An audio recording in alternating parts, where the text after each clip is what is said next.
Hey, how's it going? My name's David, and this is our Vital Moment.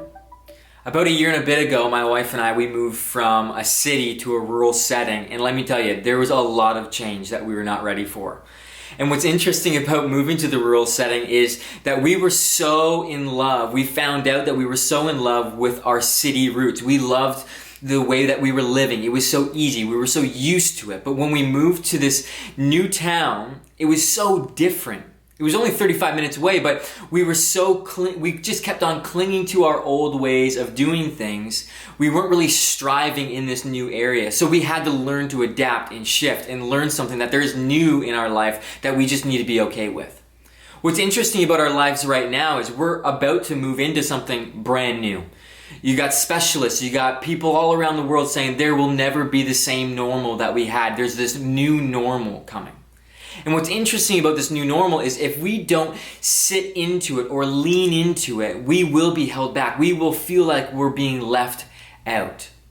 See, there's this beautiful verse in Romans chapter 2 written by a guy named Paul that it just transformed my thinking of walking into something new. It says this in verse 2, chapter 12.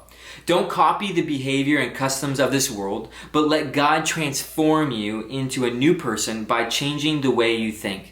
Then you will learn to know God's will for you, which is good and pleasing and perfect.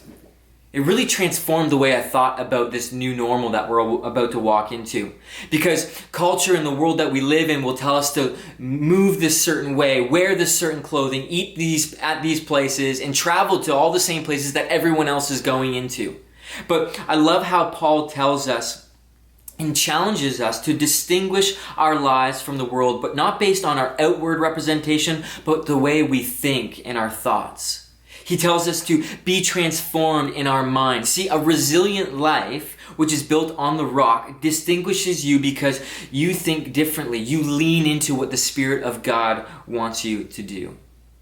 We've got to embrace these new ways of life by unlearning the old.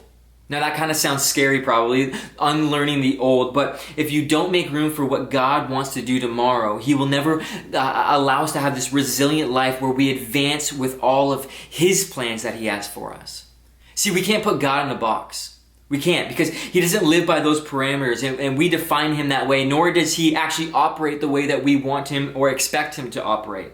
That's why we constantly have to unlearn the old so we can allow to learn the new things to come into our lives. What do you have to unlearn in your life to allow the new thing to come in? Do you need to unlearn some things in your finances, maybe your home, your marriage, your friends, your work, your hobbies? What is it that you have to unlearn so that the new normal can be a place where you can strive, where you can allow God's plans to just transform you into this new, launching you into a new way of living? This has been our Vital Moment.